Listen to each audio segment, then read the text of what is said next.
I'm you? good. How are you doing? I'm great. As a refresher, I'm broad number one, and this I'm is broad broad three. three, We're broad three. There we got broad two. Yep, yep. two, who is a victim of COVID. No, she's not sick, No, he's but not. thank God. But as like me, she's a teacher, and she has a Zoom meeting with fellow teachers tonight, and we decided we needed to do this, and so we have her on screen. She looks great. She is so pretty. She's so pretty. We She love really her. is. We I'm do. sorry she can't be with us tonight, but we have an exciting topic to cover tonight, Julie. Why don't you tell our audience what we're talking about tonight? So we're going to be talking first. I'm going to set the timer so we don't go over. Isn't that smart? We're Yeah, going to be talking about the cruise industry, which is, it's a lot of people are nervous, and understandably so. And so we have some insights as to what we understand is going on, and we're gonna share kind of our feelings about it, right, Melissa? Yep, absolutely. So let's start from where we were last March, right? The travel and tourism business was booming. We heard about this thing in China. We didn't really think it was going to affect us. We were all at a travel conference, and the world started coming crashing to an end. And all of the 135 ships that were in, waters in our hemisphere were loaded with people with COVID. Now they know there were only 15 ships out of the 135 that didn't have some outbreak of COVID. Yeah. So they've spent the last 6 months repatriating most of the people who work on the ships, and that's getting them back to, and the logistics behind that is enormous because many of them are from countries that are difficult to get to. Mm-hmm. And those people rely on the tourism industry so heavily for their everything, and these are people who are on ships for 6 months at a time, not seeing their families. Mm-hmm. So the cruise industry has been great about sharing ships, sharing logistics, and getting the workers back to their countries so that new workers, fresh workers, can come on. Sure. So at the time, that was 6 months ago, mm-hmm. right? We all anticipated some sort of a start up in August, and then it was October, and now it's November, and now we're hearing rumblings from a lot of the ships that they're not going to start till even January. So why don't you kind of pick up from there, Julie, about what we know? Yeah, sure. Well, first of all, I wanted to tack on to what you were talking about, the employees. There was a lady on the MSC cruise that I went as a FAM, familiarize yourself with the cruise lines, with several of our agents from MVP. And this lady was amazing, and just got to talk to her. She's got 2 daughters. She's from Ghana, and just amazing what she does away from them. And I know she sent me a message. We friended on Facebook. She got to go home, but it was quite a while before she got to do that. So we were talking about this a couple of weeks ago, right, Melissa? And you showed Jamie and I a YouTuber who was predicting that the cruise lines were not going to even think about starting until the beginning of the year. And he based it on seeing where the ships were worldwide. So it's not a surprise, right? So many things just haven't, they're not ready. But just read another article that now they're looking beyond January for most cruises. So here's the good news. The good news is the cruise lines, as we have talked about before, are going to be on the front lines of what to do right? Absolutely. So big things that I'm reading about that most cruise lines are doing is the electronic wristband, like we had when we would go to Disney World. That's how you get in your door. It's how you pay for things. So there's not as much touching. Every cruise line is getting rid of the buffet. Yep. To that point, though, most cruise lines are keeping a big menu in what would have been the buffet area, but they're using QR codes like what I showed you from Disney. Right. And you go on, you get the QR code, everything that would have been in the buffet. Okay, I don't think they can do everything because I think you can't have everything out there, but maybe. I mean, they'll have a wide array of buffet stuff, but you will put. Somebody can serve you. Yes. Yeah. So that's what, that's the big takeaway. MSC and a couple other cruise lines are running their Mediterranean, European cruise lines Successfully. but no one from not that area. The Mediterranean cruise lines are people who are citizens who live in that area. The big seller right now for travel agents is river cruises. Yes. Because they're smaller. There's, max 100 people. Yep. So it's really interesting. At the end of the two big articles that I read today in researching this, the big takeaway is go ahead and make reservations.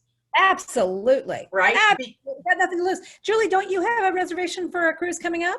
When's your- I had a cruise reservation last month on MSC. Okay. And so now we're rebooking with 125%. See, that's credit. amazing. Yes. That's amazing. Like, why wouldn't you do that? Yeah. And when are you, speaking of, cruising and your background, which I love, because I'm assuming that has to do with Virgin, because we're all going on a Virgin voyage. Yes, that's exactly right. Right. So when is the Virgin cruise? Because mine's January. So mine's the first one in January 3rd through 8th. It hasn't been canceled. I would be a betting person. We don't have any idea. We don't have any idea. And there's no reason to not book. I just wouldn't book your flight yet. Right. Because they're gonna make it right. Every single cruise line is not only giving you, they're 125% credit, they're incentivizing you to come back. So as long as you are protected by not purchasing your airline tickets too far in advance. We were talking about our cruises. You've got one booked in January, and so do I on Virgin Voyages. Yeah. And by the way, we should talk about Virgin Voyages, because if it's a cruise line you're not familiar with, you should get familiar with it, because it was built before the pandemic, for the pandemic, before we even knew what a pandemic was. Oh my God. There are no boundaries. It's built absolutely for social distancing. It is built for, literally everything's touchless, shake for champagne, you name it. That's what I was going to say to you. Even before, like you said,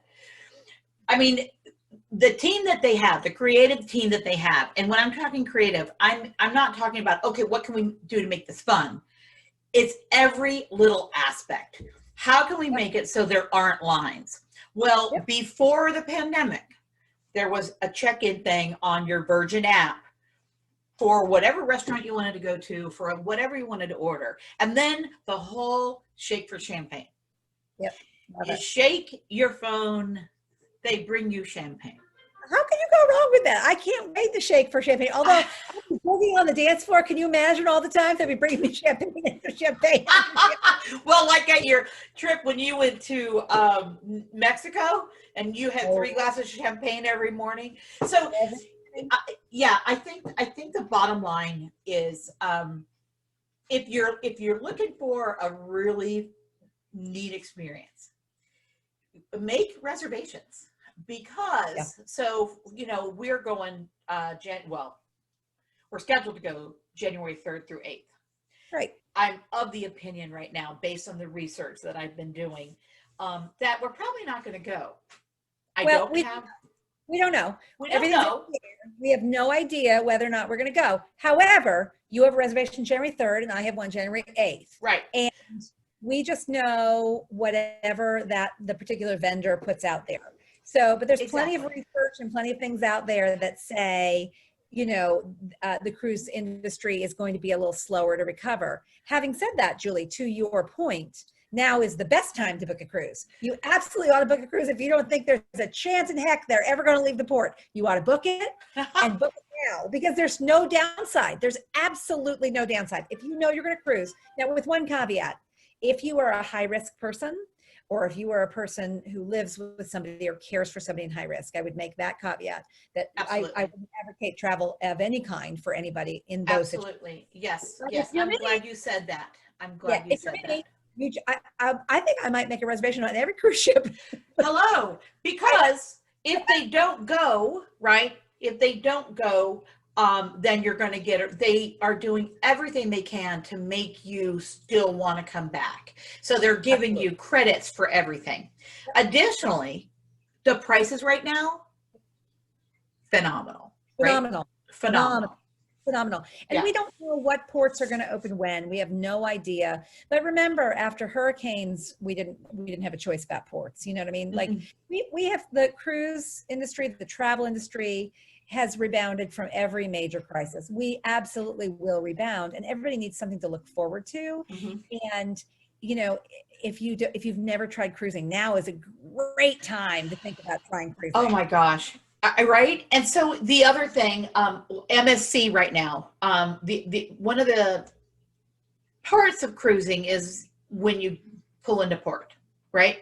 So that's where cruise lines right now are still negotiating with different countries. There's no one going into Mexico, any of those ports, right? Because Mexico's just a hot mess right now with COVID, as other places in the world become, and you know, things just cycle.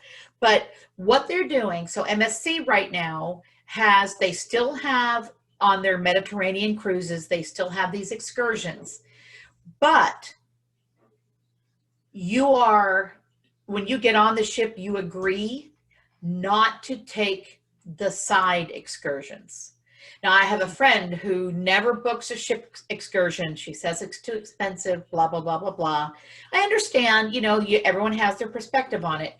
But the biggest one for me is if you go on a side excursion not sponsored by the ship, if they don't get you to the ship on time, they leave you.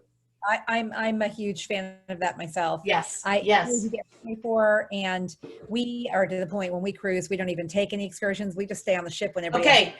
That's what I was going to say. So then the other thing was just last week, MSC denied a family access back on the ship because they took a separate excursion. Yep. So they're being really careful, right? But then the other thing is, I went on a cruise. The first cruise I went on was a while ago. Yeah. Okay. And then the next cruise I went on was maybe 20, 30 years later, and it's just so different. A cruise years ago used to be you were going on a big hotel to your ports, and there was a nice show, there was a casino. Now a cruise is its own entertainment metropolis. Absolutely. Right? Yes, and the spa. Oh my God. Oh my God. Yeah. So I am a big fan of staying on the ship. So am I. But I've been to all those ports, you know. Sure. When we're going to book a Mediterranean cruise next year. We're going to go from, you know, fly to Rome, go from Civitavecchia to Greece. We're going to do that. Now, I'll get off at every port and do a sponsored thing there. Yes. Yeah. Those are ports I've never been to before. Right. But if I'm going to go to the Caribbean, I've been to all those islands. It's another beach. I'm just going to stay on the ship and have that, you know, the bartender bring me another, you know, frosty drink. That's really what I'm going to do. I'm going to shake for that. I might shake for champagne. But like, let's finish by recapping what we talked about today, right? Yeah. So, you know, your main points really were great ones. The research you've done shows that cruise industry is going to be a little bit slower to restart than we thought. But that shouldn't be a barrier of entry to go ahead and make your deposit, because you know you have nothing to lose. Nothing to lose. Everything to gain. Everything to gain. Right. We using a trusted travel advisor, especially, you know, a magical vacation planner or travel advisor, somebody who's not going to steer you wrong. Right. For sure. We're going to. We know everything, and whatever we don't know, we'll find out for you. And we're gonna make sure that your cruise is right, and we're gonna make sure that we're gonna have information for you every step of the way. So, you know, we're in the middle of a pandemic, and we're here talking about cruising, and I know that seems like really weird, but we all have to have something to look forward to. Absolutely. We all have to have a way out. And Julie and I, we feel really strongly that Disney and Universal are leading the way out, and we know the cruise lines will as well, right? Yeah, absolutely. In fact, when you said Disney, I have a friend who was with me. I don't know if you saw any of the videos, but he and I, his son and my daughter, we did everything together, and he just posted an article that was about how well Disney is doing it. And he said when he went to Disney, he felt safer than he went to the grocery store. Than when he went to, yeah. I feel that we're going to feel that way on the ship. Temperature screenings, health screenings. And I know people, I'm going to say this one last thing. I know people are freaked out and worried about being quarantined at sea, like what happened at the beginning of this. And I don't blame them. I wouldn't want on the Diamond Princess for, I mean, like that's everybody's worst nightmare. Yep. Like, that's just not going to happen because, as you recall, we didn't know we were in a pandemic then. We didn't know what it was. Oh, yeah. We didn't know how to deal with it. Now we know what to do. We know how to contact trace. We know how to stop people from even getting on. So we're not going to be in that same position. Yes. And so along the same lines, Virgin, I think, is leading this, but they are all working together. I was at a seminar 2 days ago, a Virgin seminar, and they are all working. Oh my gosh, that's Jamie. She must be done with her seminar. They're all working together. And so what Virgin does, the other lines are at least looking at. What the other lines are doing, Virgin, everybody's looking at. So I'm most excited about Atmos Air that Virgin's doing. And that is not just a filter system, it's a purification system throughout the ship 24/7. Yeah, Branson is my hero. I mean, like I would die to meet him someday. I have been a fan of his. Don't die to meet him. No, I won't die, but I go on his LinkedIn page every day and I write him personal messages, and I'm such a fan of who he is and what he's done with that cruise line. Yeah. But I'm an equal opportunity cruiser. I love Royal Caribbean. I love Norwegian. I love Disney. I mean, I love all cruise lines. You love MSC. I haven't had the opportunity to sail them yet. But oh my gosh, yes, that we do need to do a review of that. Yeah. And then we just need to start going places when all this ends so we can do more reviews. I can't wait, Julie. I can't. As always, such a pleasure. Where's your cocktail? Oh, it's right here in my Boston College glass. Which is not having football this year. Yes, we are. Oh, okay. Just not classes. We are. I dropped my niece off yesterday at Boston College. Awesome. All right, from the three broads abroad, we wish See you you a guys great later. week. Bye. Bye.